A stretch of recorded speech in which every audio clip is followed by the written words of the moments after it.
to do it radio style, just not edit this. I guess, what do you mean? Okay, so first off, you remember me telling you about Hangouts going away? Yeah. I just got a notification when I started the broadcast that said, Hangouts on Air is going away August 1st. For quick streaming, try youtube.com/webcam. Okay. All right. Well, so I'm saying is, do you want to just like for patron content, do you want to just do what we've normally done and not do a radio edit, and then just the actual product be the radio edit?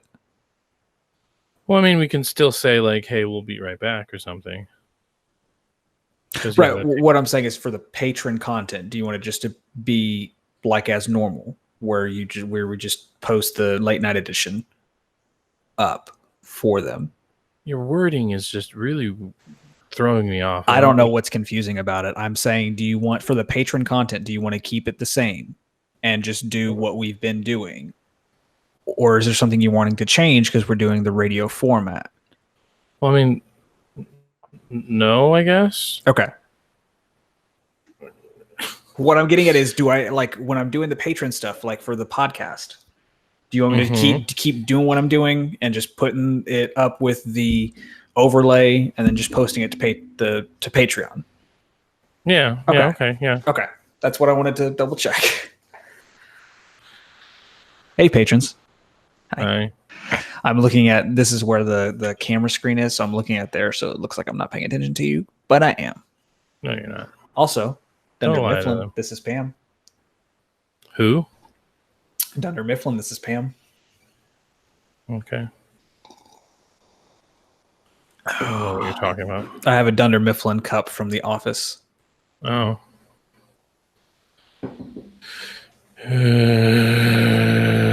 Okay. Cool. I think that's about it, right? We got new changes. So we got the daily challenges, weekly skins, trackers, scrap, Wattson.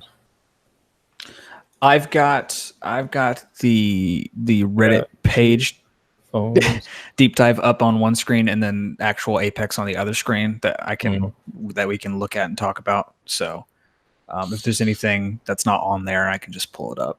Okay. Yeah, anytime something applicable, like, so if we're talking about daily challenges, like, just scroll down to daily challenges, and if it's not something that we cover organically, then you can be like, oh, and there's also this thing on Reddit that blah blah blah blah. So let's try to keep it as organic as possible rather than me going like, daily challenges. Okay, Nate, what's it say on here? Instead, let's like, hey, this is what we think about the daily challenges and yada yada, and then we'll bring it to Reddit or whatever. Oh, fuck me. My drugs need to kick in. Oh.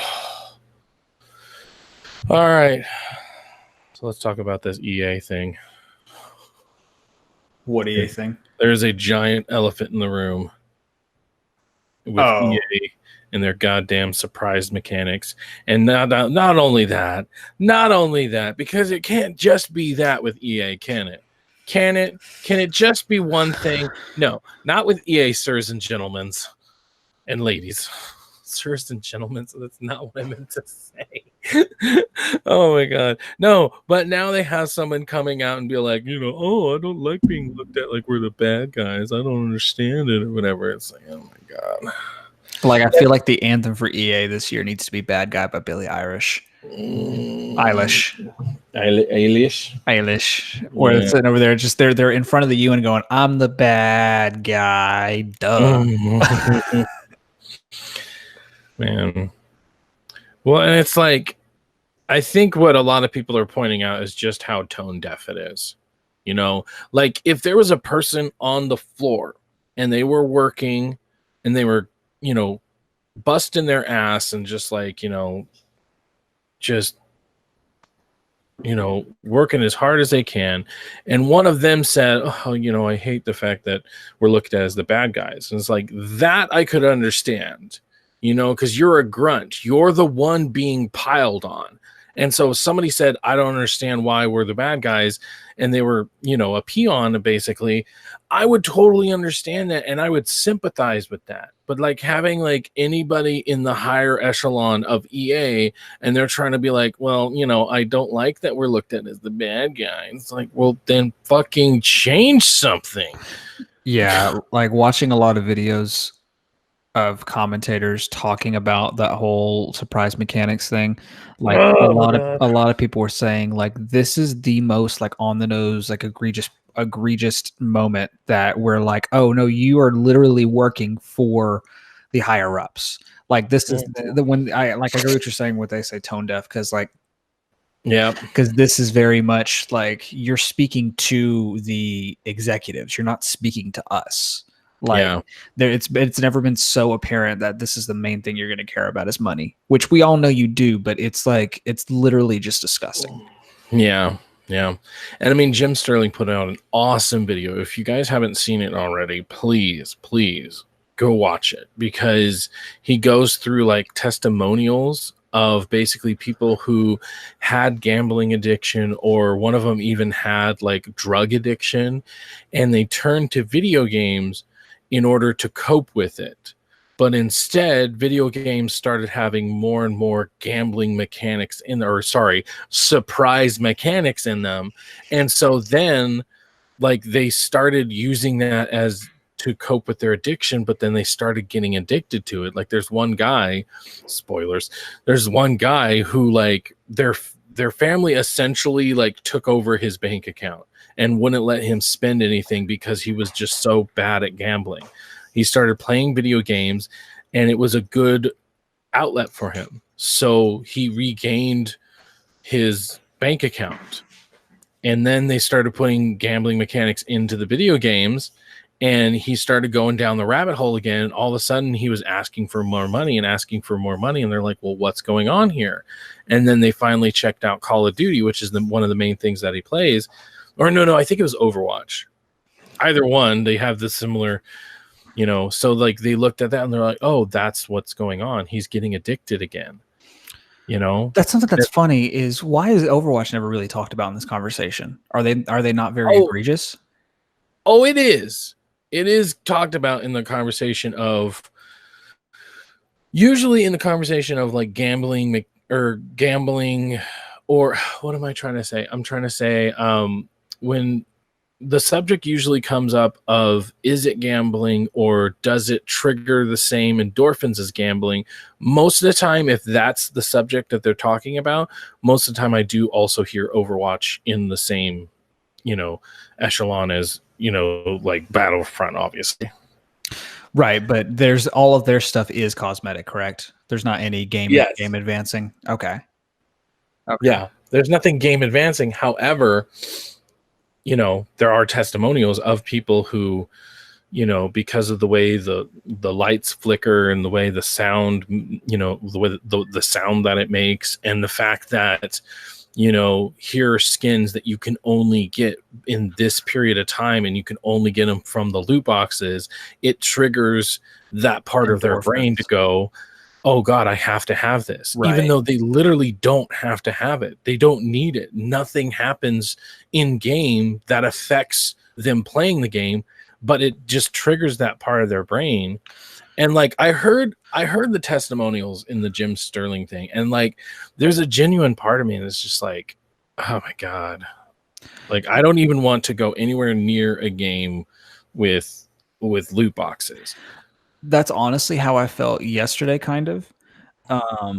Because so for me, I've been going down the rabbit hole of like Halo videos. Right. More in particular, like a couple months ago, I discovered the Ackman's videos and was watching like his stuff about Call of Duty, and then I watched his stuff about Halo. Well, apparently the one that started it all was his review of Halo 5, which by the way is 6 parts, which I was like, okay, that's kind of crazy. But the dude made like very accurate points. I was like, holy shit. I always knew I didn't like Halo 5 to an extent, but what he's pointing out is like this is brilliant. So anyway, I've been going down the rabbit hole of like watching a lot of like Halo content, and it's made me want to play Halo so bad. Yeah. But the problem is I don't have an Xbox, and the Master Chief Collection's not on PC yet, which I'll get with the Battle Pass because that's only $5, which I think is awesome. But anyway, I was looking just for a straightforward shooter. Like just a straightforward. Also, I watched John Wick 2 yesterday. This is on my day off, so all day I was trying to find something to play, and so I was playing a little bit Assassin's Creed. Was going to play Borderlands, and then I just didn't. I played some Doom, but that was the thing is I didn't want to play Borderlands because I was like, I'm looking for something straightforward. I don't want anything loot based. I don't want to play anything like that right now. I just want to play a simple video game that doesn't have games. I just want to play a game. I don't want to play anything that's going to beat over my head. I have to do this or that, And so that's kind of where I was at yesterday. But going back to Jim's thing, I didn't watch the whole video yet. I watched part of it, but there's a Facebook group that I'm in that every time Jim posts something, they'll post about it, either like, he made good points or check this shit out kind of thing. Yeah. And a lot of people on there were like, I just think it's they didn't say grossly, but they basically were like, I just think it's like kind of misleading for him to keep calling this evil, all this stuff. And people were commenting, no, he's speaking from a place of addiction where he's from, and to him and to other people who have addiction problems with gambling or anything like that, this is evil because it's literally using all of these things that entice gamblers, entice addictive people to buy these things. So yes, it is evil. And I was like, that's a good point. Well, and he throughout the video, I don't know, like you said, you didn't get all the way through that, but in the video, he has a really weird name, but he has clips of this one guy basically giving a seminar on how to get people hooked on your game. It's like you give them free stuff, and you're expecting to those are just things that you can give them, and it doesn't cost you anything, obviously. So you just give them free stuff. And then there's one that's called the hook. And that's meant to be like, here's this deal. You show them that, it's a good value or whatever, and then you put a quote unquote sale on it, even though it's not really a sale. You're willing to give it to them at that price, and you put it at such a high point because that's now their anchor. And so let's say they're like, here's $50. That's way too freaking much. That's dumb. Why the heck would I ever spend $50 on something? So you purposely show them something at a high price so that why the hell would I do that? And then later on, you wait for some more engagement. Then later on, maybe when they get to a certain level, then you show them that exact same type of thing, but now it's like $25. And so in their head, they're like, wow, this is such a good deal. But if anything, it's always been $25. I mean, this is digital product, if we're being honest, right? So it's like, it's always been worth $25, but you have that anchor. That's what they called it. You have the anchor $50. So you think you're getting a good deal. And so people with shopping addiction, people with gambling addiction, whatever, because it's not just gambling addiction. It's just when you are prone to FOMO, right? Is that what it's called? Fear of missing out. Yeah, that's correct. If you're prone to that, or if you're prone to impulse buying, those are the only things that they're looking for, really. Which I am. That's 100% me. Right? I'm not when it comes to games necessarily, but and the Steam summer sales thing. I don't think this is in the same conversation as what you're talking about. Right. Just because it's so during Steam summer sale, let's say for example, I think the other day I saw what was it, Just Cause 3, which has been out for a few years now, but on Steam summer sale time, it's like $5 for the deluxe edition.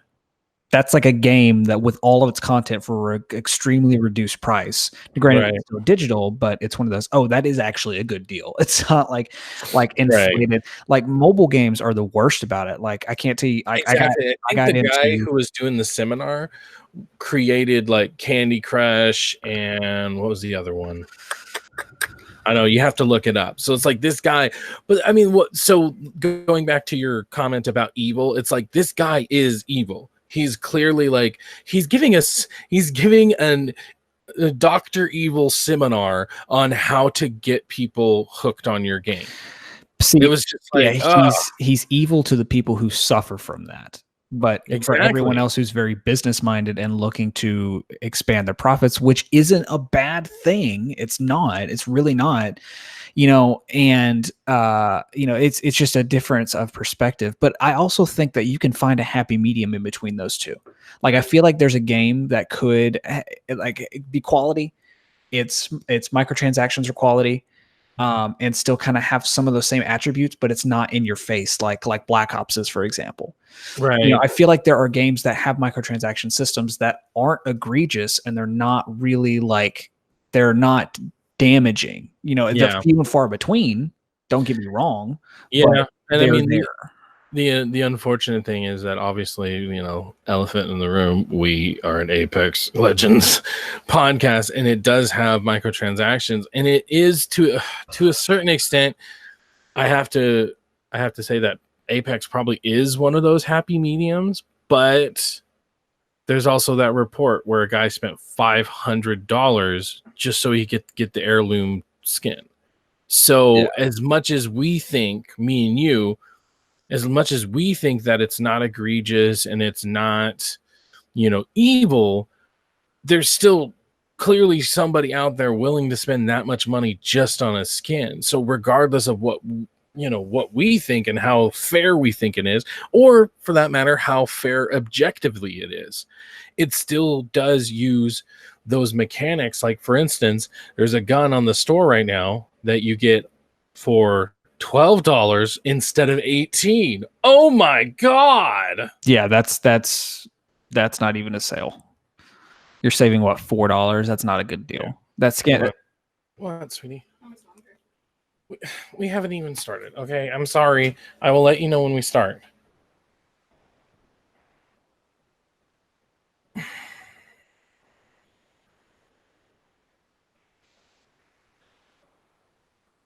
Sorry you had to hear that. I thought I muted it.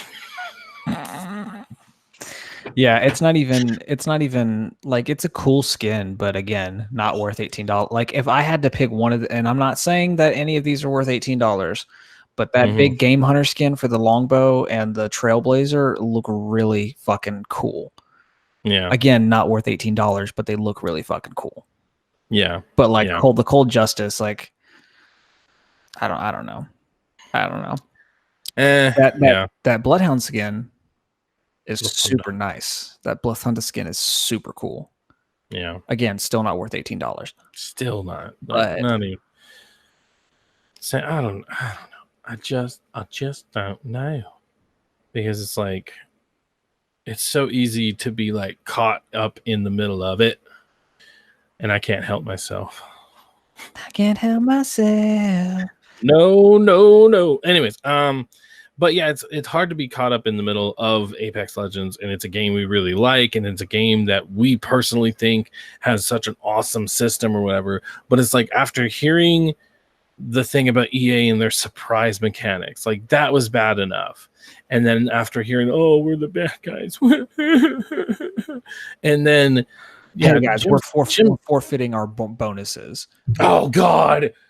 Get out of here. How much are they really forfeiting? I don't know. I don't buy that for a second. I don't know. Like, but anyways, so then the last thing is this thing with Jim Sterling or whatever, and seeing that guy having a seminar on how to basically hook whales and how to get people who are vulnerable to this type of marketing and getting them sucked in. Like, it makes me feel just a little bit dirty for even liking a game like this, and it is a game that we have to, well, we don't have to, it's a game that we have to cover,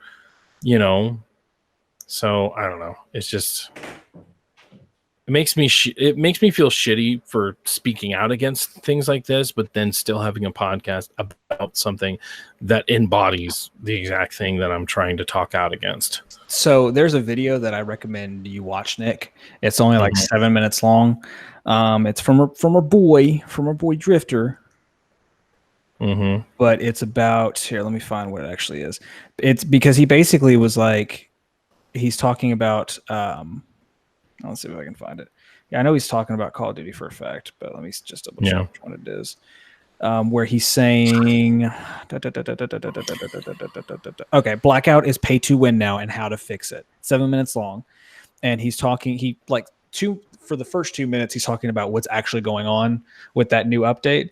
And then he's like, and he basically says, look, hopefully Modern Warfare is not going to be the way.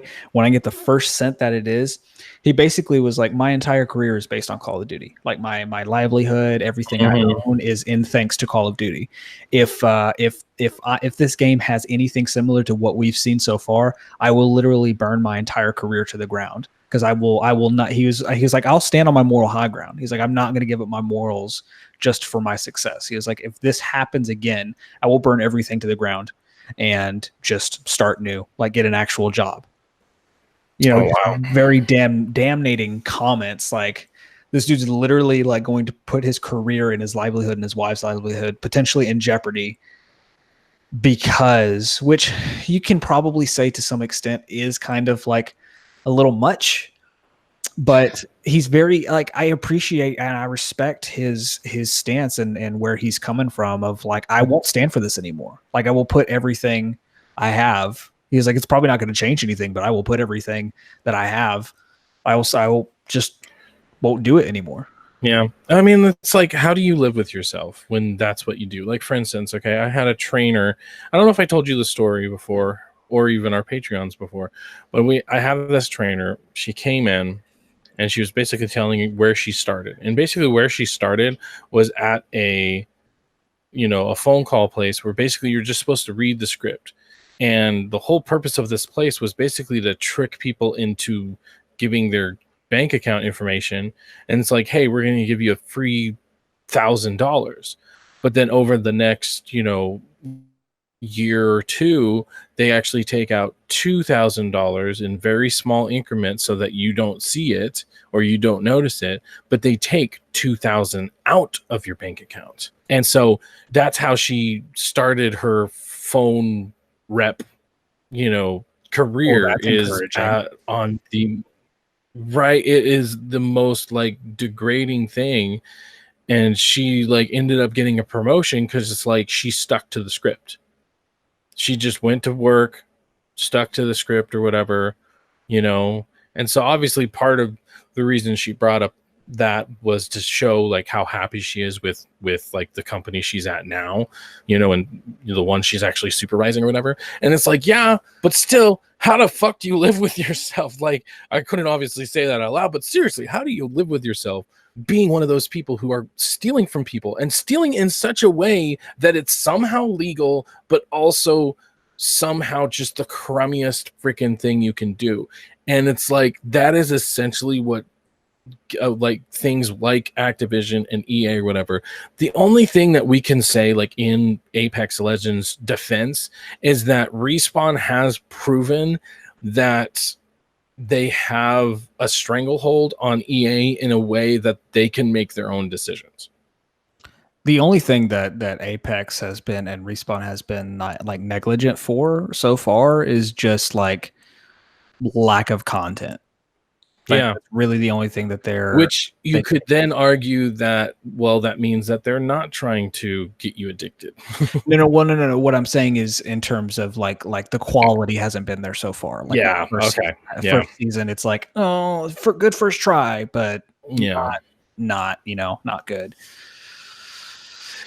All right, you want to get this thing started before my wife has an aneurysm? Let's get this road on the show. Yep. Okay. You want to clap your hands. Your hands. All right, starting.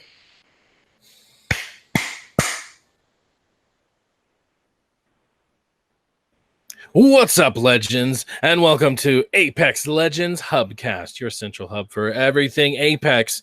I am your host, Nick. Here with me, as always, Nate. It's Nick and Nate, Nick and Nate, Nick and Nate, Nick and Nate. Crap, how did it go? I'm Nate. It's been so long. We've missed you guys. We really have.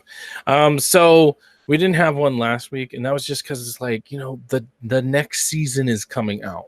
It's It's coming out. Why put out another one talking about the speculation of what's going to be in it when we could just go ahead and put it off for a little bit and boom, here you go. Here's the one. We've seen the new season. We know what's in it, and we've actually, been able to play through it.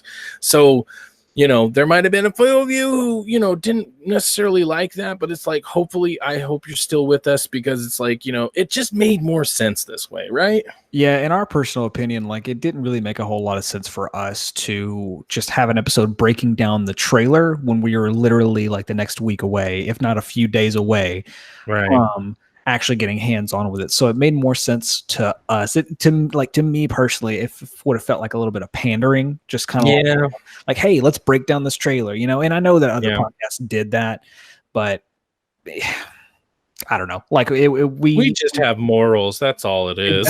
Exactly. We're getting off our high horses now.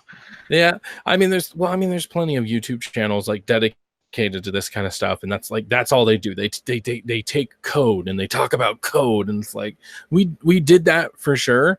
I'm not going to deny that we did that, but at the same time, it's like, we do have an episode structure.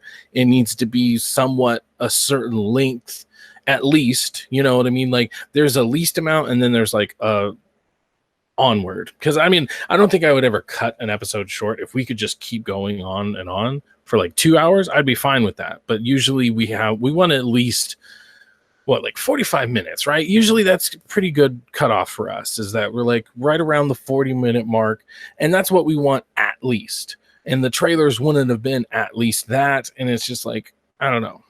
It just seemed like so much. It would make more sense, because before that we had a whole trailer breaking down everything that was going to be in the season 2, or everything that was rumored to be in season 2.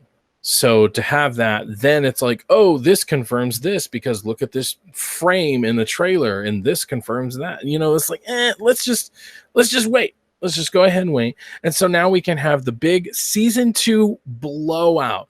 And now we're going to tell you everything that's in it, all our thoughts on it. For all of you people who stuck with us from the very beginning, thank you so much. For all those who are going to get nitpicky because, we don't like certain things in a free-to-play game, goodbye. Don't let the door hit you on the way out. Yeah, that's definitely one way to go. Just saying, like, we're going to have opinions. They're not going to be awesome. There are going to be some that we really like, some that we really don't like, and that is our personal opinions. And by all means, make sure to go to our Discord. That'll be in the description down below, or at the very top of our Twitter page. We always have the latest episode pinned to the top, so you can find us at Discord and give us your thoughts. What do you think about the season 2 pass? What do you think about everything? Let us know. That's what we want. We want conversations. Discord is probably the best place to actually have like a conversation, whereas Twitter, since you have like the character restriction, we might not have a very long back and forth, I guess what I'm trying to say. So yeah, check us out there. And on Twitter, it is Apex Legends Cast. Apex Legends Cast. I don't know why, but it's just like, it felt weird saying that. I don't know. Anyways, so let's just jump into it. Let's just dive on in to the season 2 blowout. We got some changes. Let's talk about them. Changes. Turn and face the sun. Changes. Okay, so we got daily challenges and weekly challenges. So far from what you've seen, like, what do you think about that? I think, they're definitely a beginning welcome change. The thing that I thought was the most interesting was on Reddit, someone had a very, very good prominent point. I was really surprised by. Well, not surprised that they had a good point. But basically what they said was, so like whenever I hopped on, your challenges were different than mine. When I logged in this morning, I had one that says drop into Skulltown 2 times. Another one that said get 3 knockdowns in 1 match, which was very interesting because the last match we played, I got 2 knockdowns, but yet it didn't track that on my challenge. So does it mean you have to get 3 in one match? Well, see, I don't think so, because like right below the challenge title, the text, it has the 0/3 marker. So it would make you think that it would track it, but for some reason, so I don't know if that's a glitch. But the point that this guy or girl made on Reddit said, let me get to it. Said that the land in X location challenges are. This is from Guybrush_Threpwood. Okay. Apex Legends subreddit. He says the land and X location challenges are promoting people to solo drop or disconnect from the game when their quest location is not picked. These type of challenges should be changed to land in X location with your squad. This is something that's very prominent and probably was just an oversight on Respawn's part. That could be easily fixed with a patch. So I'm not worried about that, but that's one of those that I didn't think about until I noticed that, and then I read that, and I was like, okay, makes 100% sense. But there's also ones that are like, I got one yesterday, which was like do 200 damage in water treatment. So obviously I told my squad, hey, let's drop in water treatment so I can track this. So it's funny that yours didn't track, but mine did. So like I only did like, because it was a hot drop, almost like a whole bunch of people. So I got like 130 something or something like that. So like they just happened to get the drop on me. But I got damage and it did track it. So I'm wondering if that 3 knockdowns was supposed to be in one match, because it's weird that it would track mine but not yours. But like you said, it could have been a bug maybe. Yeah. Because that was one thing I was trying to experiment with last night was, can I get the challenges completed? I won't get the stars for them, but I can get them completed. Then let's say this Friday is when I get paid. So I'm hoping to get the battle pass then. Or today, because that's when this came out. But like, I'm hoping to get that. And if I would have gotten it, will I get the credit for it? So that's something I'm trying to experiment right now. Yeah. The other thing that I would point out that I would add on to that text would be like, this game is squad focused. So it would make sense if the daily challenges were squad focused as well, like that. Yeah. So it doesn't. Yeah, a lot of them. Me and you sorry, go ahead. It doesn't make sense if me and you are in a squad and your challenges are different than mine. True. Yeah. I mean, not only that, but it's like there are just some things that maybe try to get you to play a different way. So, like, for instance, what? I said, which I'm cool with. No, yeah, I'm cool with making it you change the way you play, but then, like, yeah, you have certain things like perform a finishing move with caustic, perform a finishing move with lifeline, perform a finishing move with X, you know what I mean? Yeah. And that's really cool, and that gets you to change your play style, but it also makes you into a Rambo, because you're searching for somebody to kill and you're searching to do the finishing move, which could then put your team at a disadvantage if like another squad comes down and it's like, well, we're down a guy because that guy just had to get that finishing move. So yes, I agree with you in the fact that there are plenty of things that just subtle alterations would make it so that we don't have a bunch of randos who already are just a bunch of, randos can just be a nightmare all in themselves. Perfect example is yesterday. I was in a squad, 2 randos. I'm pretty sure, I'm like 90% sure they knew each other and they were, playing the game together. So I went down and they could have retrieved my beacon and they just didn't. So I pinged my beacon and they just kind of looked that way and looked away. And I'm like, are you serious? I pinged it again. I'm like, come on. And so then they just start like jumping around like they were teasing me or something, and I'm like, wow, okay, so disconnect.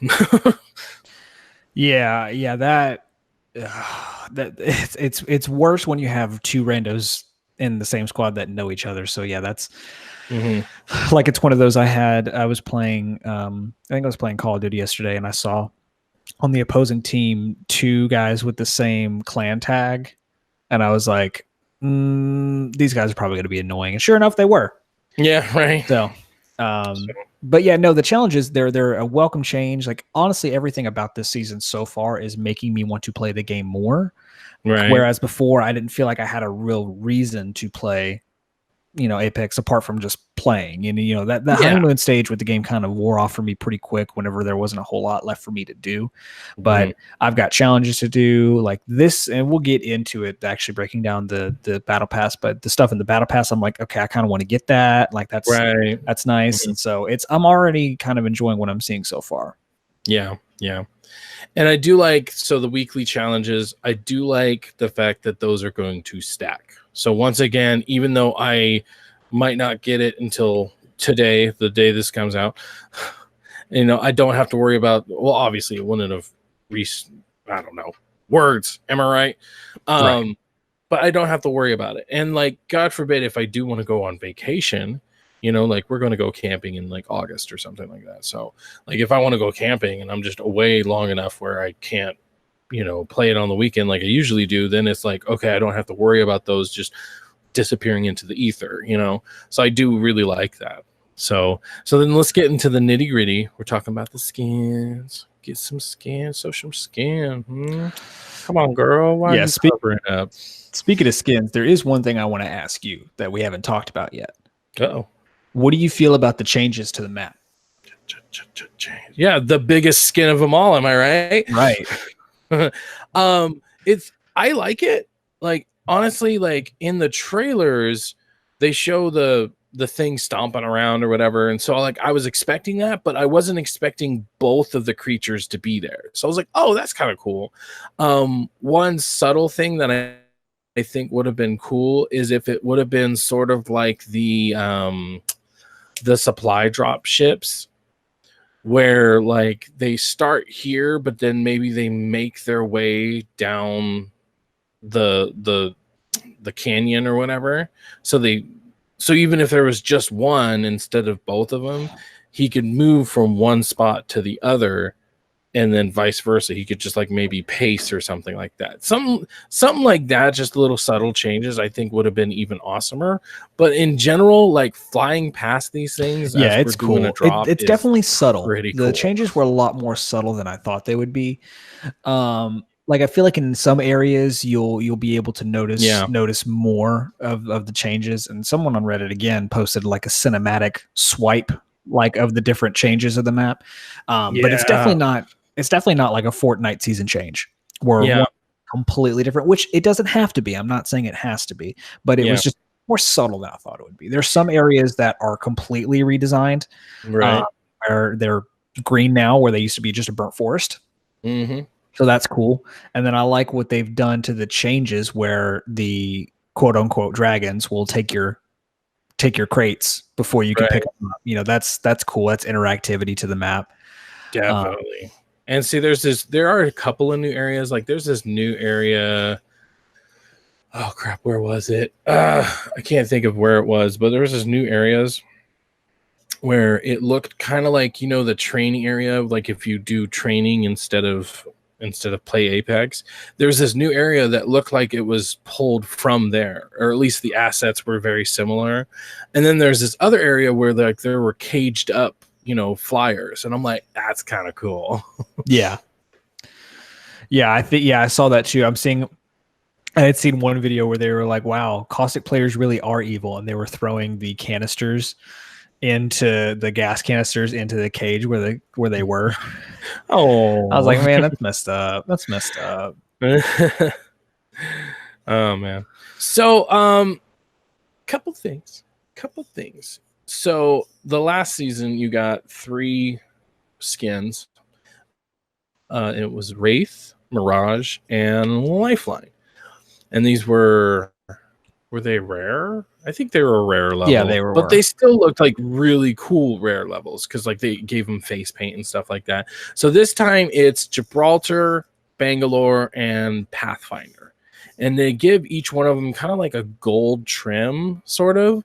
And I really like that. And those are the ones you get basically just for purchasing the battle pass. And then one thing I definitely didn't expect was getting a legendary Spitfire just for purchasing the game. And yeah, of course, like great. of course, like in my opinion, that's the coolest freaking skin of the entire battle pass. So the fact that you just get that for buying the battle pass, yes, please. Yeah, that's easily like it's definitely one of those, hey, we'll give you a taste of this and then we'll get you something really good towards the end. Because like the only other one that's really comparable would be that R301 skin at 110, in particular, the gold one, the golden rampage. But yeah, that's that thing right when you purchase it. It's really good. And I'll say too, like these skins for Pathfinder, Gibraltar, and Bangalore, I like a lot better, honestly. Like not just the gold trim. I just like the way they like the Pathfinder one's got like a scaly, like dragon kind of look to it. And then Bangalore, like I like one thing that I'm noticing with a lot of these skins, not even just in the past, but the new skins that you can purchase, they're more like distinct pieces of clothing or armor on them instead of just like a blurred thing. Like you can easily see the difference in between like her shoulder pad versus like the excuse me, there's two shoulder parts, but they're separated. The one that's like right on her collar and then one that's on her shoulder. And like it looks very, it's like this and the Blafunda skin in the store look very kind of Asian Power Ranger-esque, if that makes sense. Like it looks very armor piece. Like it looks cool. Like I like the designs that they're going with. I mean, you do know what time it is, right? It's morphin' time. It took you a second, but you got there. Yeah, coffee still hasn't kicked in yet. Oh man. So yeah, we got the legendary skin for the Spitfire. Then we got the one for Caustic, which at level 25 of all things. Like that was surprising. Yes. And see, they're doing the same thing here with the skins, with the character skins. At level 25, pretty early in the battle pass, you get this awesome Caustic skin, probably my favorite one. But just at 75, like closer to the end, you're going to get that Jade Tiger. I like what they're doing here. Like with the first battle pass, which we've complained enough about, but with the first one, that didn't really give you anything enticing at the beginning to make you want to play towards the end. True. Whereas with this one, I feel like in multiple ways they're doing that. Like the biggest one being the weapon skin you start out with, and then like with the character skins.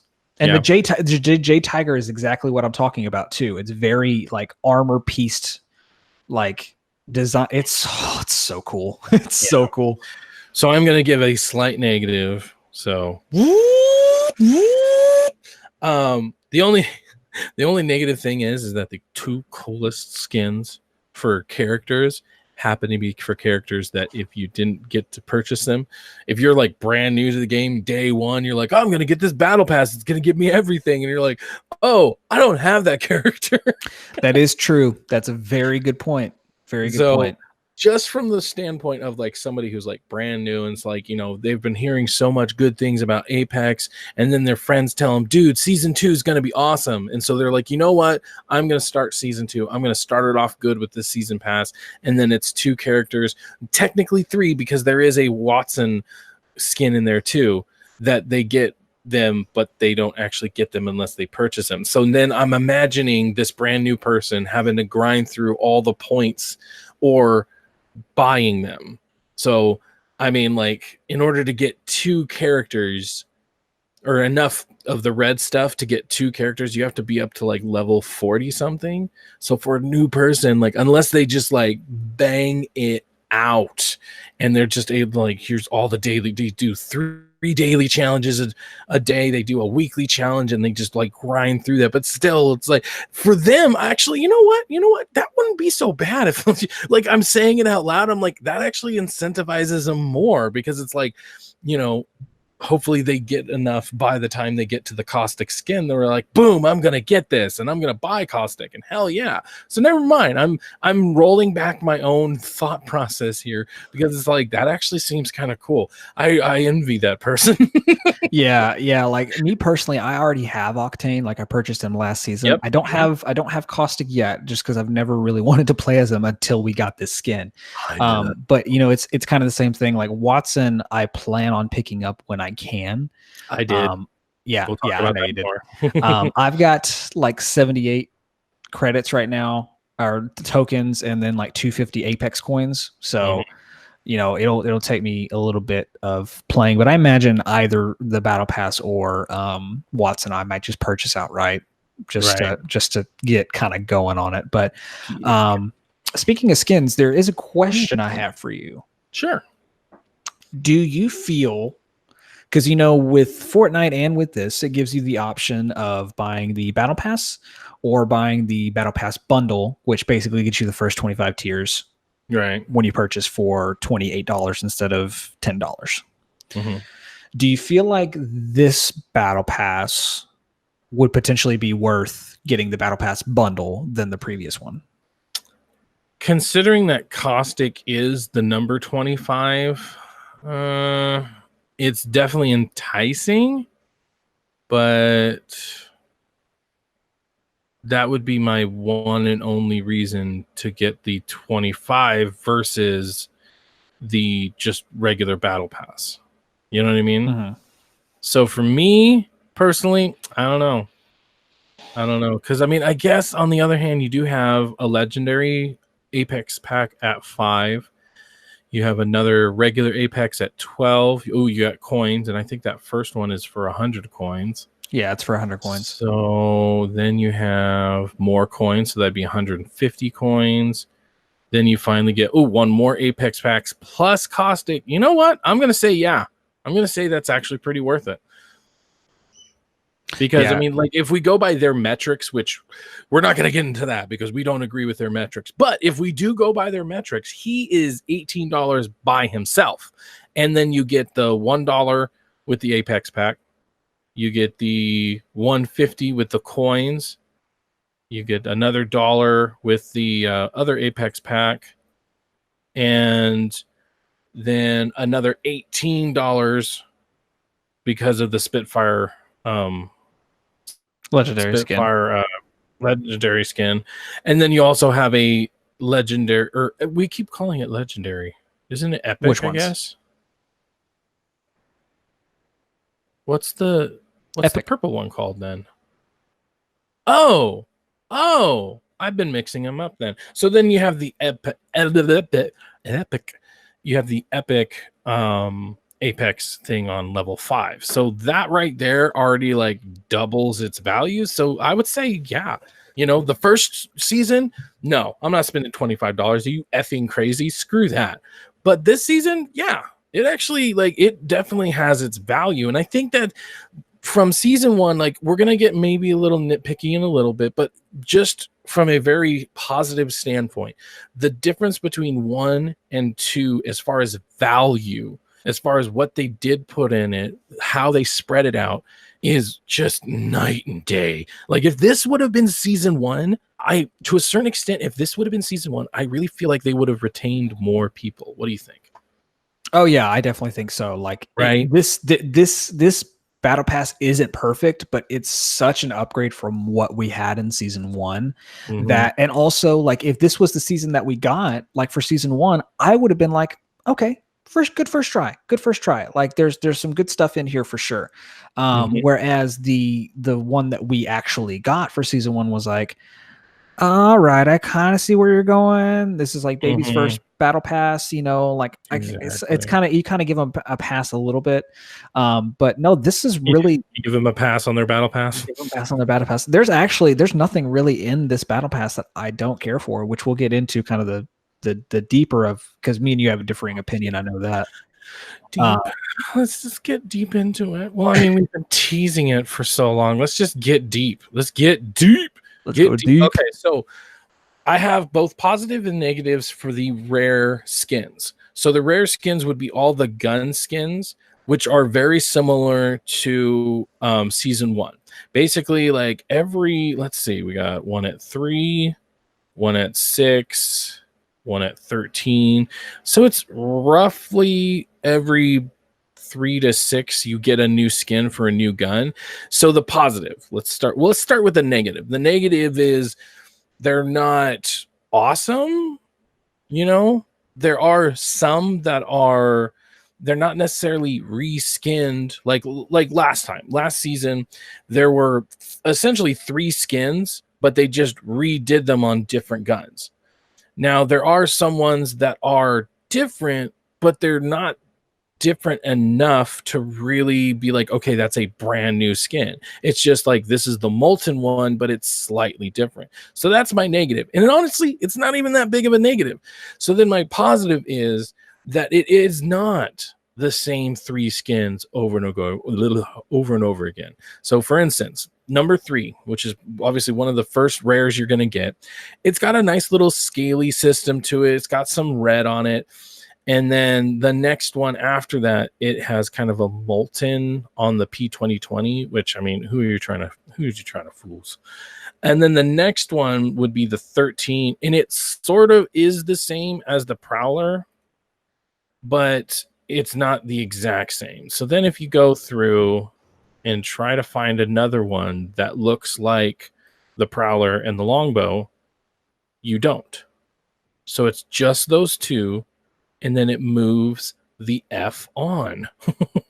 You know what I mean? And so that's kind of my positive right there, that they do repeat it in a way, but they don't repeat it for every single gun. So it makes you feel like you're still getting something new. And I'd have to say that that's a big positive, especially over season 1, because yes, I get one that's for the, Mozambique and Yip-de-Doo or whatever, but then I get that similar looking one on the Flatline, and I'm like, okay, but it's still subtly enough different looking on the Flatline that it's like, okay, it is a new skin. Yeah, like they're similar more than anything. They're not the same design, but they're similar. Like, for example, at 23, you get the G7 Scout skin, the Cyclone. It kind of looks like snake scales, kind of. Yeah, definitely. And then you go over to, let's see where it's at. You go over to 46, which is the alternator skin. It's called Battle Clasp, that has a similar design aesthetic, but it's not one for one. Exactly. So that's what you're saying. Like, they look similar, but they're not the exact same thing, which I think is definitely a big bonus, like you're saying. But like, I think my favorite one that's just a rare would probably be 66, the Hemlock. The thing, it's called Mainframe, and it looks like very industrial and like really cool. And honestly, the Mozambique skin, I like it. Like, it's cool. Like the one for the Flatline is similar, but like I like that very African aesthetic. Definitely. Like on the Mozambique, which is obviously fitting. And it looks cool on it. I still don't know if I'm going to pick up the Mozambique, but yeah, so the skin, like, it's definitely an upgrade. That's something we can say for sure. It's definitely an upgrade. Yeah, because I think that was the biggest like FU, is that like we were getting like, let's say 40 skins or something in the last battle pass, but it was just the same one over and over again. So the one that looked like an Indian like blanket or something, you know the one I'm talking about? Yeah, there was one that looked like a map, and then one that looked like a weaved blanket. Exactly. So the one that looked like a weaved blanket, you just got that same one, but now it's on the P20. Now it's on the Mozambique. Now it's on the Longbow. Now, you know what I mean? So having different ones throughout the entire pass is good. And then you get to 96 and you have that one that's like zombies or something on the Wingman. And I'm like, hell yeah. Like, this is the part of the battle pass that I'm like, oh, they kind of learned their lesson, and that's really cool. But and here's the part that it's all about positioning, and it's all about marketing. And the way they positioned this, I felt, was slightly misleading.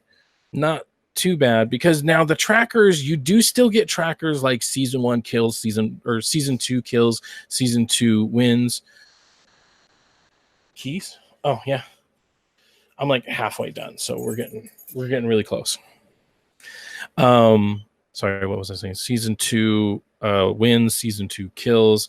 So they still have that, but they're along with something, so they almost don't even count, because it's like you're getting that at the same time you're getting something else. So not super huge, but the way they positioned it was very much like, those trackers that you didn't care about. Well, we're going to put something in there that you actually do care about. And then what do we get? We get loading screens and music, which the music you could argue is pretty much just like the quips that nobody cared about, but now it's music.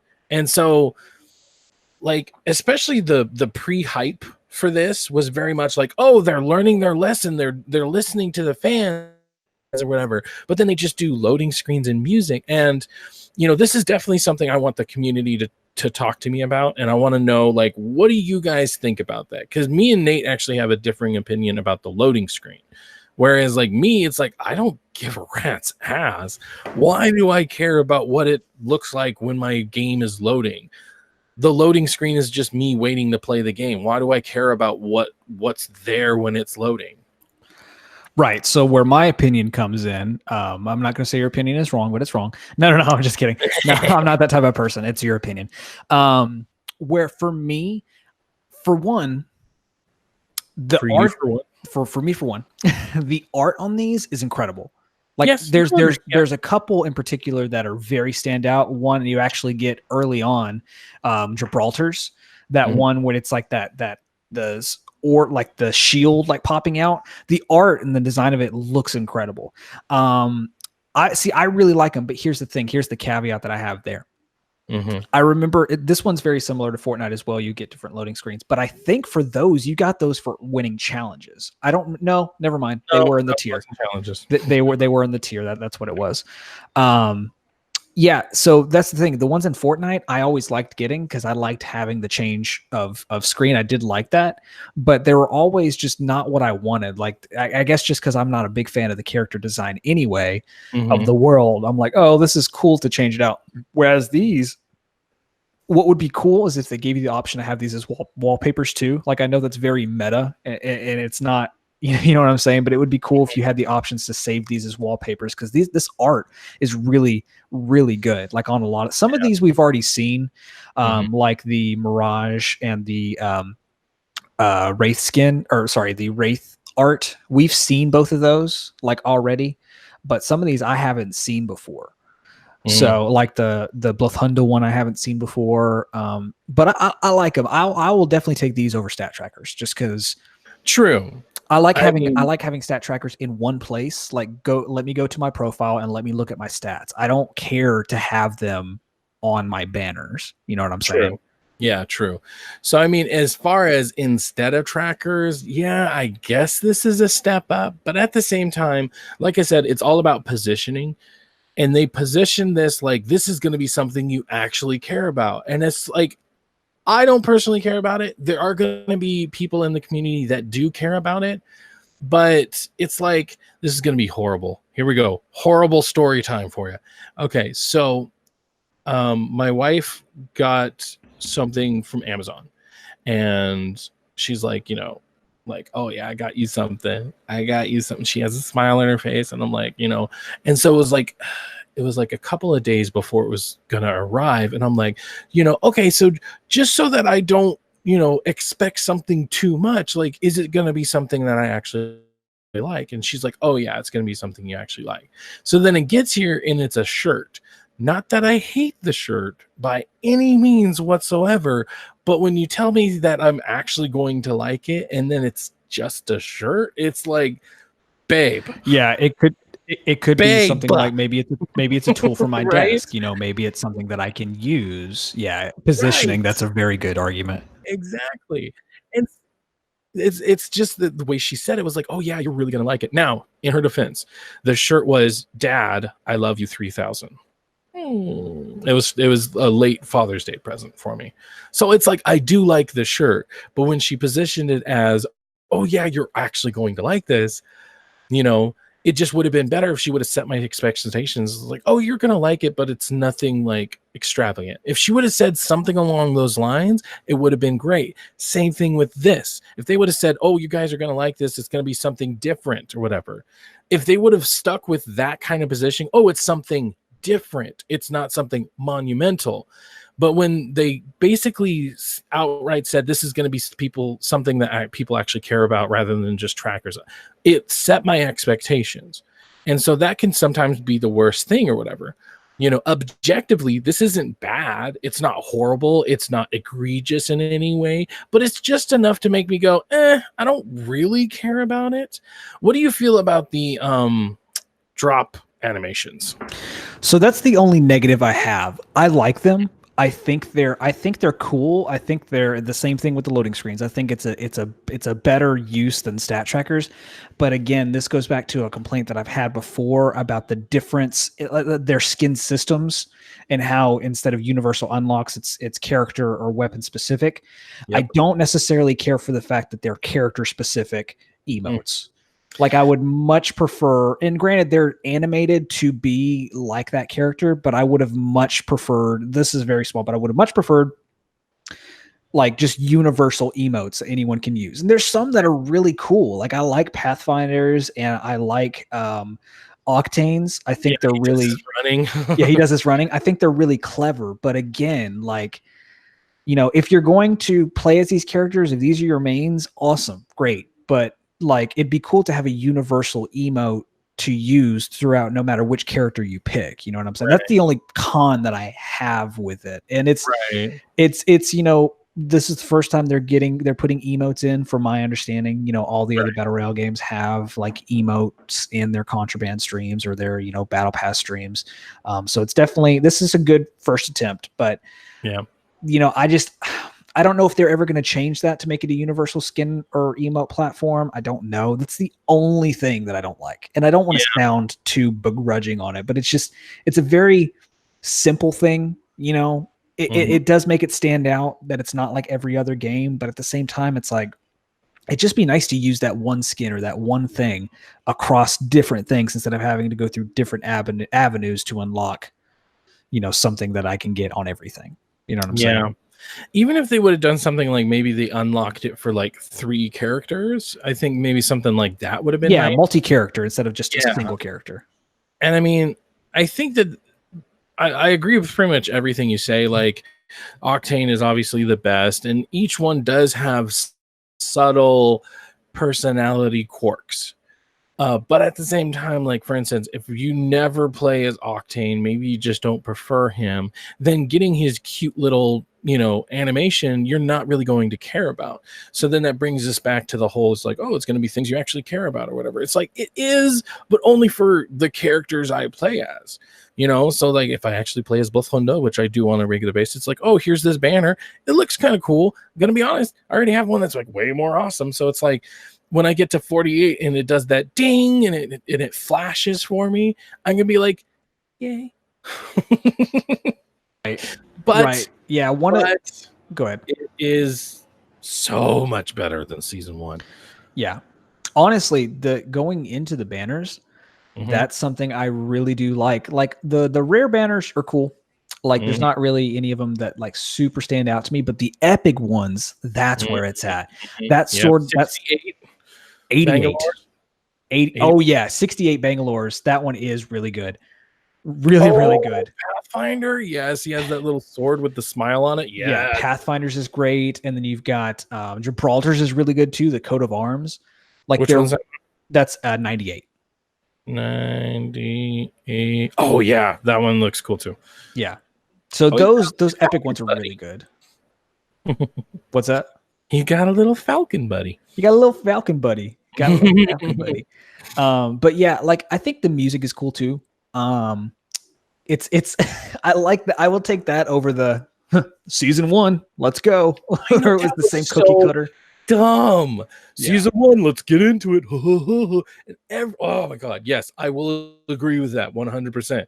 That in general, this is a step up. And I do have to say, like, if this would have been season 1, or even just a sliver of this would have been season 1, like there would have been a completely different look. And one of the biggest things, I don't know about you, but one of the biggest things is the scrap. Giving us 120 scrap. What is it? Let's see. We got our first one at 9, then another one 19. Another one every 10. You get one every 10. Oh, it's every 10. Yeah, every 10 you get it. And that's like something to work towards, because not only are you getting the Apex coins, and so basically every 2 times you get an Apex coin, boom, you get an Apex bot or whatever the hell you call it. But then you get the scrap, and it's like I already have I think right now I have about 300 saved up.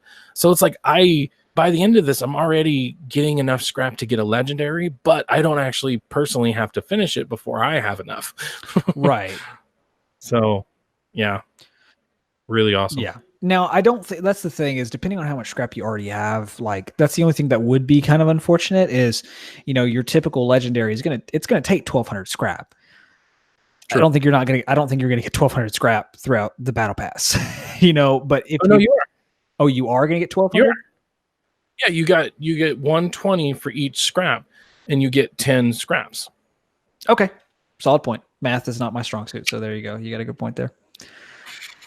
But yeah, that is nice, and I always like when systems do that. I don't think I've talked about it on here, but I have on other podcasts that I've completely stopped playing Black Ops 4 completely and utterly, and I've gone back to Infinite Warfare, which was Infinity Ward's, I still hate the naming convention, Infinity Ward's last Call of Duty, but their quartermaster, their supply drop system, I like a lot better because no matter if I get a duplicate, I'll get scrap for it. Whereas I don't think that's the same system, or I'll get, salvage. I'll get salvage.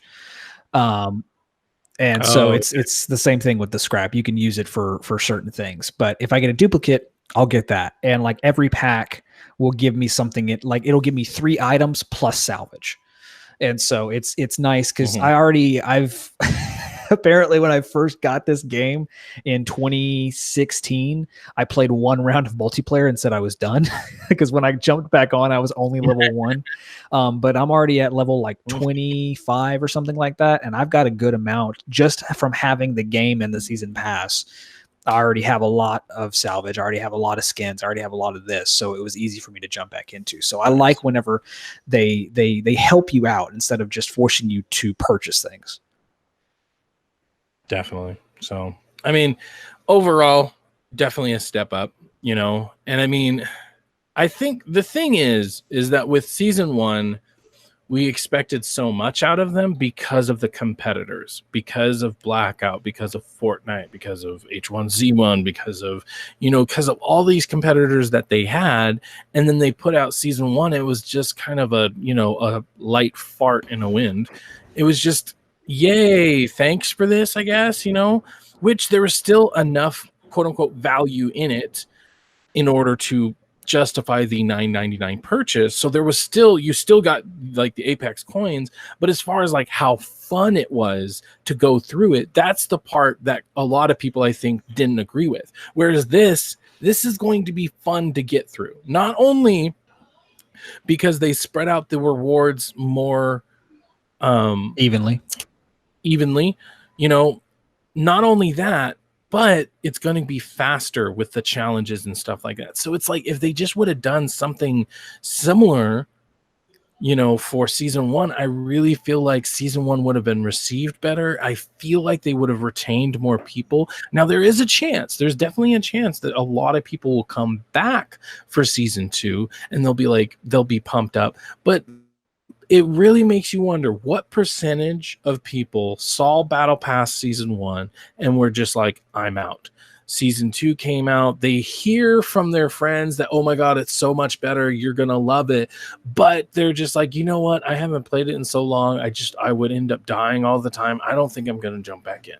What percentage did they lose because season 1 they just kind of dropped the ball? Yeah, I think the biggest compliment that I can give this season and this update is that all the changes that they've made have made me want to play the game more and actually incentivize me to. But because full transparency, when season 1 came out, throughout the entirety of it, I didn't buy it.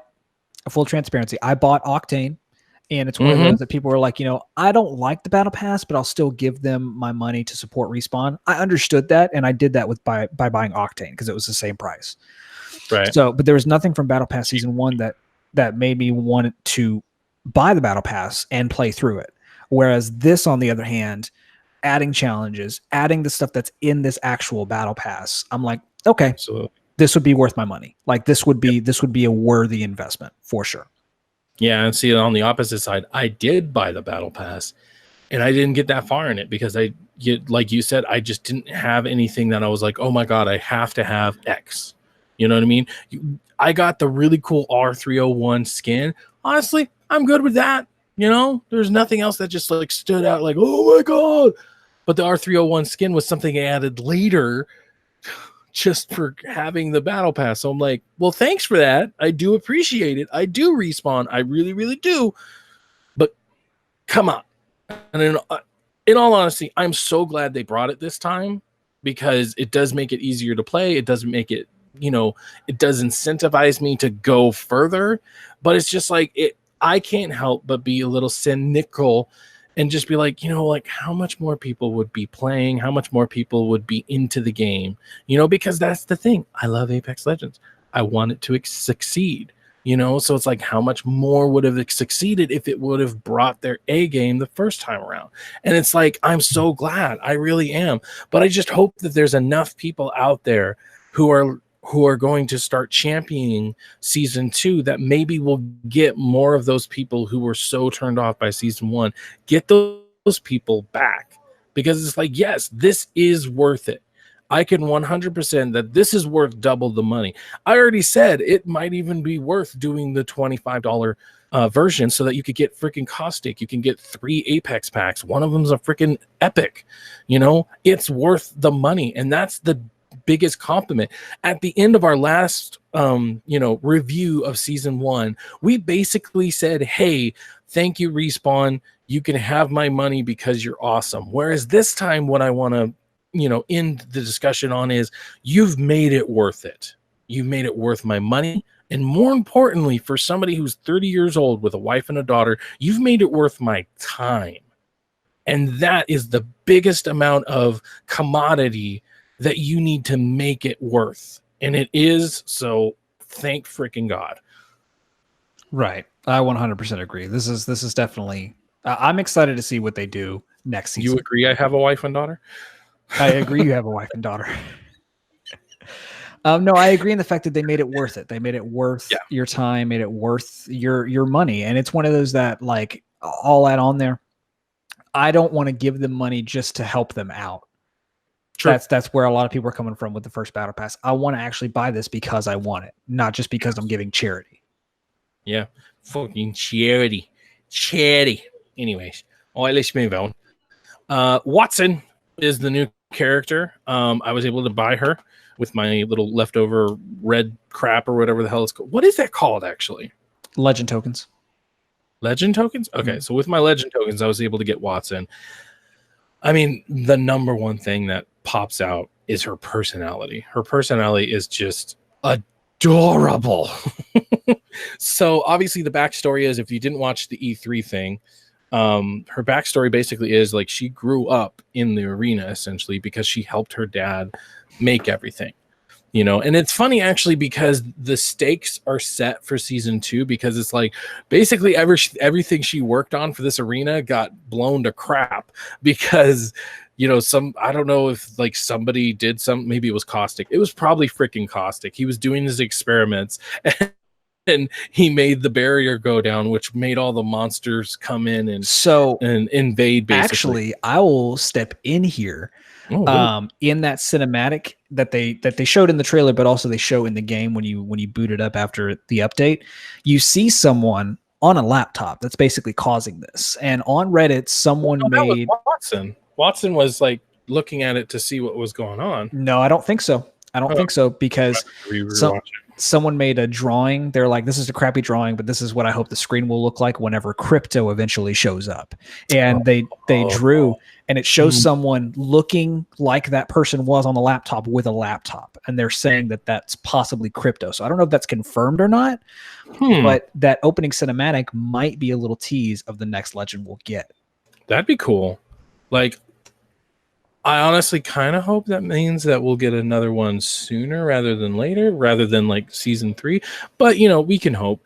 So back to Wattson. So yeah, so it is kind of fitting that this is like the season that she's joining in. Like, it gives her like an in-universe excuse as to why she wasn't there for season 1. You know what I mean? It's like, well, now my life's work is in shambles. I have to I have to go in there and I have to be a part of this. You know what I mean? So it's kind of cool. And her personality is just so bubbly. And it's because it's like everybody else, for instance, takes this like really serious. And it's like, this is a competition. You know, this is a competition. I have to win because it's like maybe I have kids at home and I gotta bills to pay. You know what I mean? Whereas she is just having a blast because it's like, oh my God, I'm finally here. This is like my lifelong dream to be a champion and to go in there. And so that bubbly personality just goes with like everything she does. Like when you put down her fence things and she just does that little flicker with her fingers, and it's like, boom, boom, I'm gonna put one here and I'm gonna put one right over here. That seems like a perfect spot for it. Yeah, that's something I definitely want to add. Like this definitely shows, like I feel like, I don't want to say that the original characters are cookie cutter, but they kind of feel like it in a sense with their animations. Like I don't want to say they're generic, but you can definitely tell when they brought in Octane, they really paid attention and really like made new changes to the animations. You know, he's very creative. The fact that when you put your weapon away and you're running as Octane, he has a finger gun that pops up. Like it's cool. It shows that there's a lot of care put into that design. And the same thing, even more so, I feel like with Wattson, like when they showed at E3, whenever they were talking about designing her, they showed someone doing the mocap of doing like the little finger stuff, like almost like finger dancing. And it was like, okay, that's kind of cool. And like you're saying, it's just very cutesy. It's like, all right, one here, one like very, I don't want to say dainty, but it's delicate, very delicate, like finger placement here, there, like, you know, doing that. It's cool. And also her character design, apart from just being incredible, the subtleties of it are really cool. One of them being on her face. Do you notice that scar that she has on her face? A scar? No. It's on her under her left eye, but it shows it basically. It's like this vine, like lightning pattern, like it's like a birthmark or something. Which her lightning and the Tesla coil on her back is very sentimental. So everything about her design is very subtle and very cool. Yeah, definitely.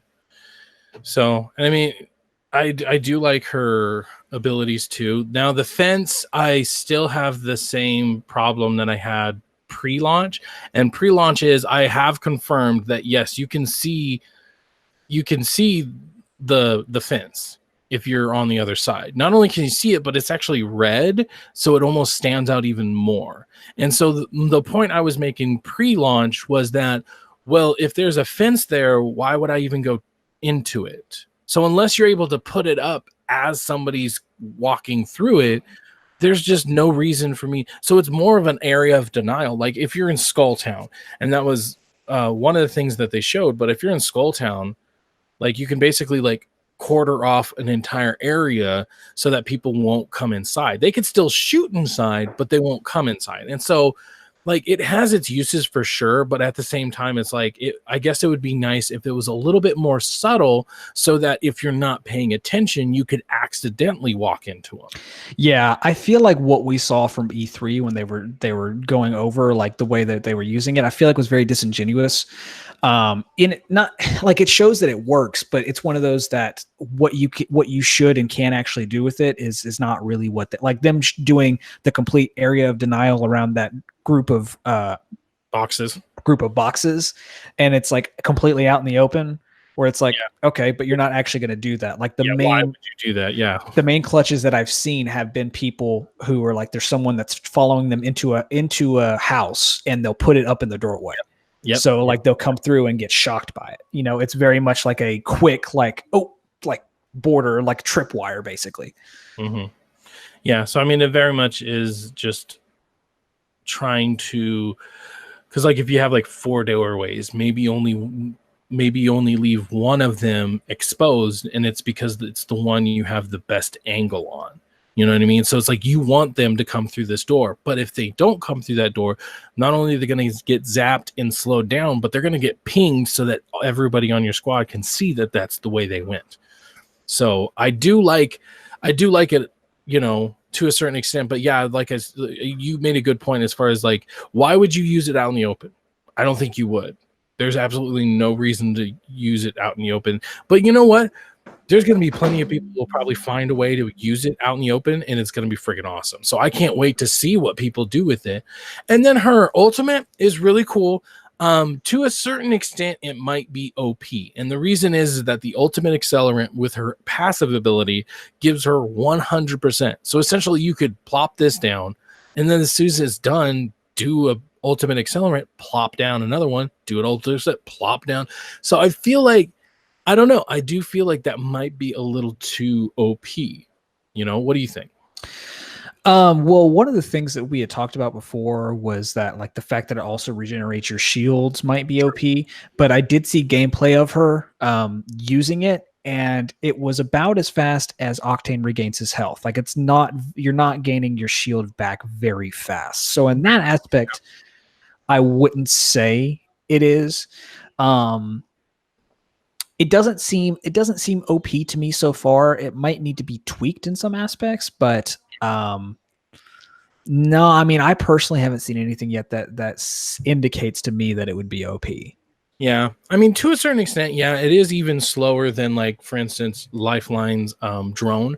It heals shields slower than she heals health, so that is good in a sense, but yeah, I don't know. It is just the fact that you could essentially just keep plopping them down. That's the part that I find like, I don't know about that. You know, so not only do you have your fences, like let's say you are in the center of the circle and you're just like, well, we might as well not move anywhere. So let's cover all these doorways.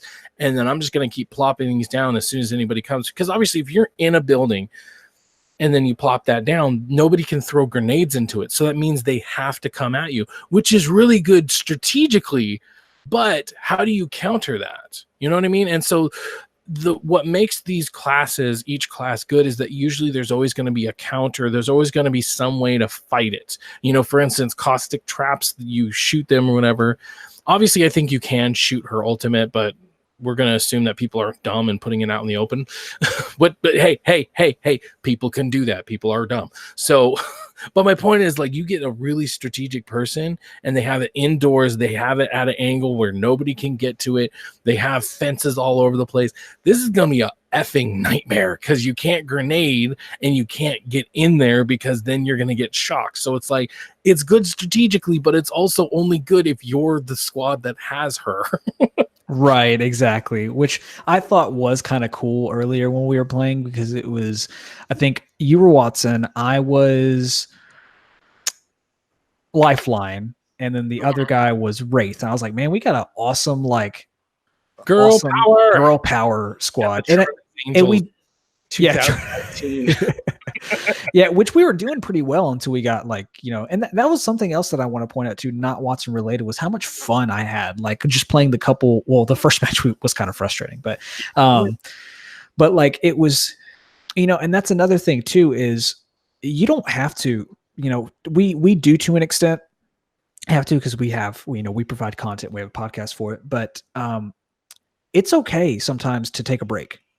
Absolutely. You know, because burnout is a real thing, and that's what I feel like me and you were getting. I feel like we were getting burned out to an extent. But jumping back into this with it feeling completely fresh, like the things that they've added, was really nice, and I had fun playing it. I had genuine fun playing it. Definitely. So I mean, if we had to rate it, this is, you know, 4 stars. Not quite perfect, but, you know, especially since like season 1 was probably 2 stars, if I'm being honest. So like, leaps and bounds better. It's definitely worth the money.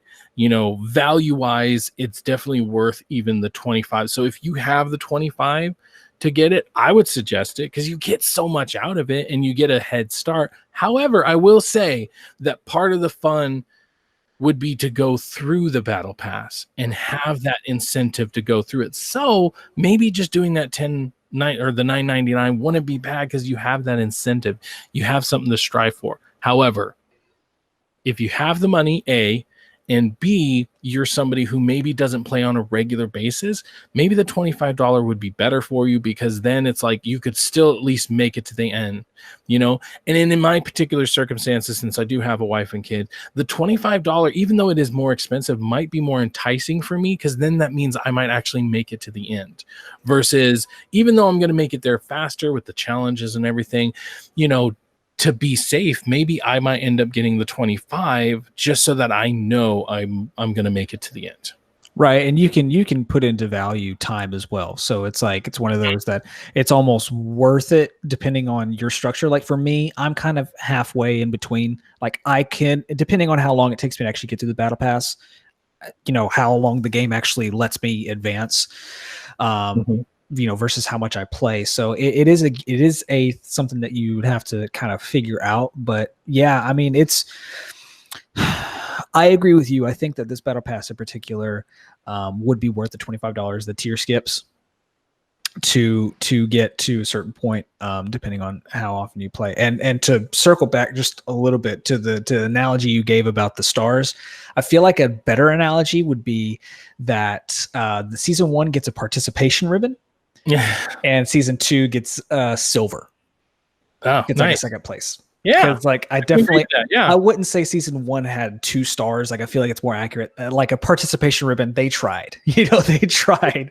Whereas this one, they didn't go for the gold, but they got pretty high up there. Yeah, but yeah, it's still really good, still worth it in my opinion. So much better, and for both of us, it's just giving us a reason to jump back in, and I feel like that's the best thing it can do, because now you have people out there and they're championing this. I feel like that F-bomb Drifter is already putting out stuff like, "Ooh, Apex is good again." It's like, shut up, Drifter. We've been here the whole time. Where the fuck were you? And something that's also really nice that I'm looking at is the challenges. Depending on what challenge you do, probably mostly, it's the weekly challenges. But you'll get battle pass level. Yep. Like you'll advance a battle pass level, you complete the challenges. Yeah, tier skips. Yeah. So I don't know, man. It's about that, honestly. It's definitely worth it. Yeah, I had the notifications to see all challenges, and that's when I clicked on it. I was like, oh, okay, just doing challenges. And some of them are pretty easy, like earn 9,000 stars or XP. I already have from 2 matches 43.55. Nice. Nice. Oh, and then you get a free tier skip. Like, dude, it feels good. Okay, honest time. Nick's gonna be honest here for a second. For a while it was just like, I was playing this game because I kind of have a podcast and I need to play it in order to know what I'm talking about. Whereas now I want to play the game. And as far as content creation, that's the mood you want your content creators to be in. Now, for the longest time, I was the one that was looking down on Drifter and Ninja and Dr. Disrespect. And I was just like, guys, just have fun with the game or whatever. And I still stand by that. But definitely towards the end, I was pretty much just like, I finally understood what they were talking about. But the thing is that I didn't play the game as much as Drifter, as much as Ninja. So it's like I didn't get to that point until much later in the season.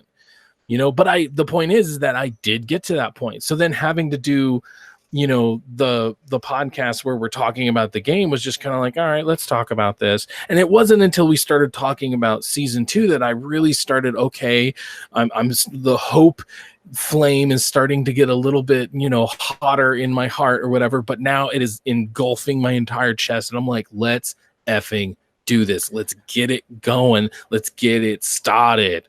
Hey, like I'm going to use an analogy that you would understand, because we're like, what this the is hell is that supposed to mean? you call it simpleton, mister? No, I'm saying that the audience wouldn't, because if the audience doesn't know our past lineage, then they wouldn't understand. But the feeling that I have right now with this new season and with this game, it having to do with HUBcast, is it reminds me of the feeling that I had when we first started Hope County Radio, when we were excited about doing the levels, like showcasing the levels.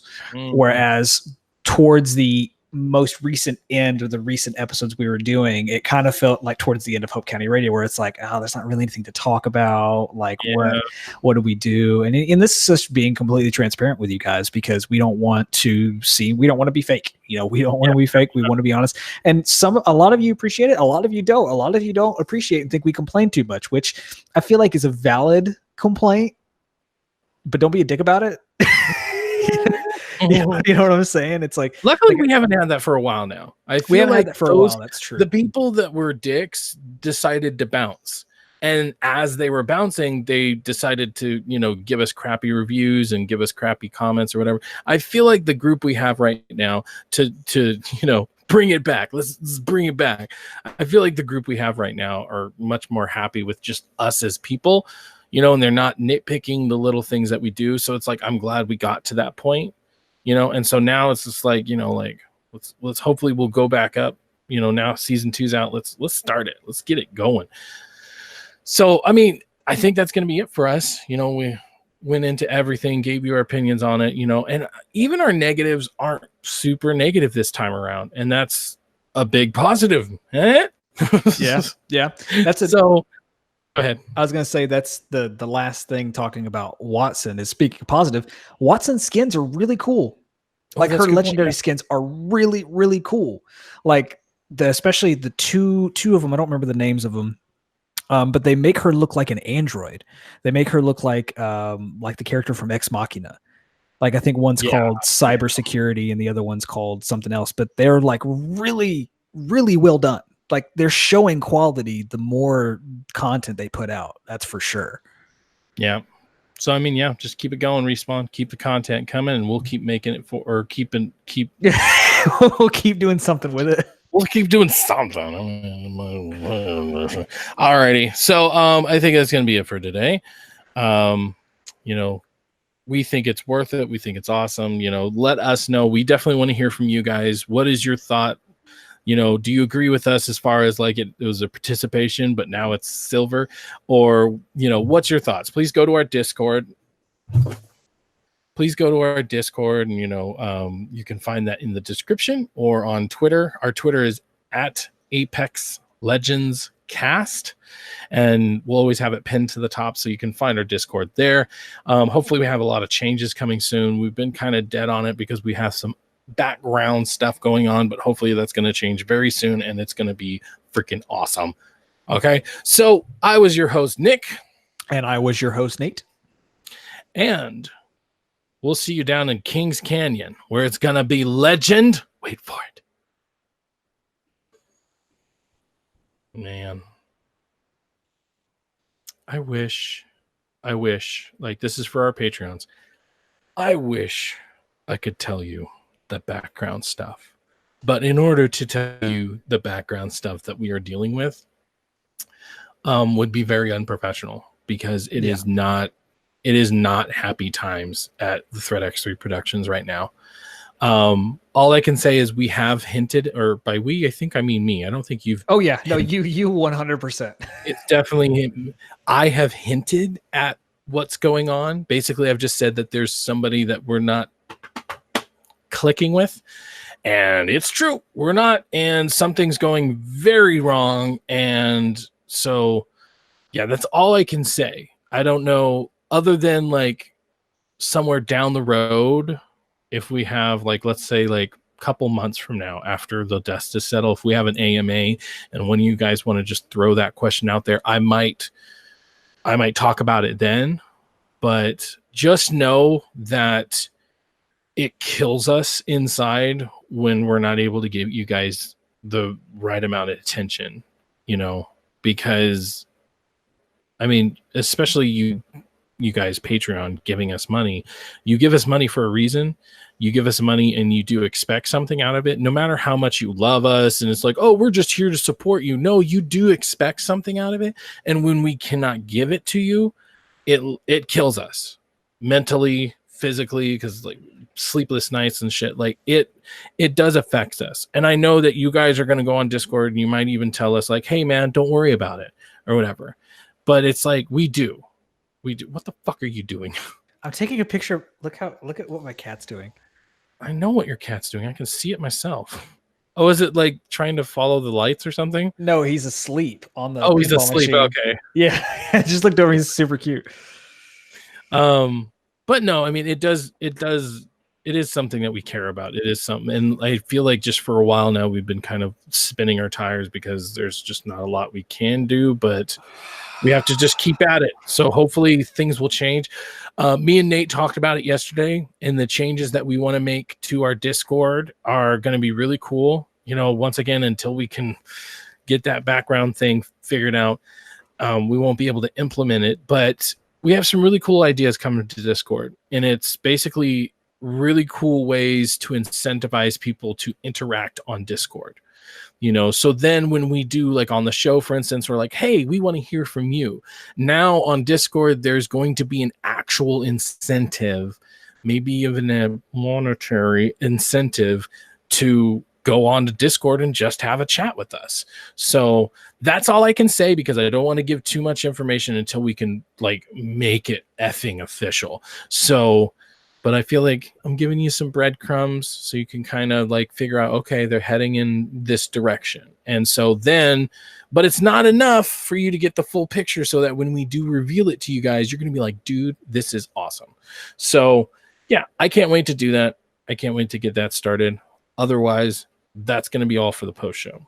Nothing too much for you other than some behind the scenes business stuff.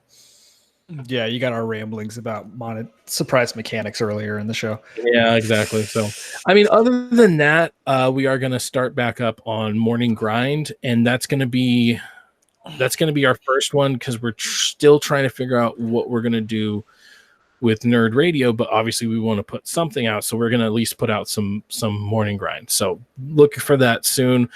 We'll let you know on Discord, like, oh, hey, it's going to come out on this day, because that's one reason. My schedule is going to be changing soon. Before, I was working 6 a.m. to 2:30, so it's like recording wasn't that big of a deal. But soon I'm going to switch to 12:30 to 9 o'clock at night. And since Nate is an hour ahead of me, that means we wouldn't start until like freaking 10 and wouldn't get done until closer to midnight for him. So, I'm not willing to do that to him. So we have to kind of figure out what are we going to do. So it's a thing, and we're working on it. And, so we at least want to get the Morning Grind out, because that's something easy. Me and Nate can literally just talk. So, that's something we can get out there for you guys. So look out for that next week. We'll be coming back with that, and then hopefully another episode of HUBcast. Alrighty? Alrighty. Okay. Bye, guys. Bye.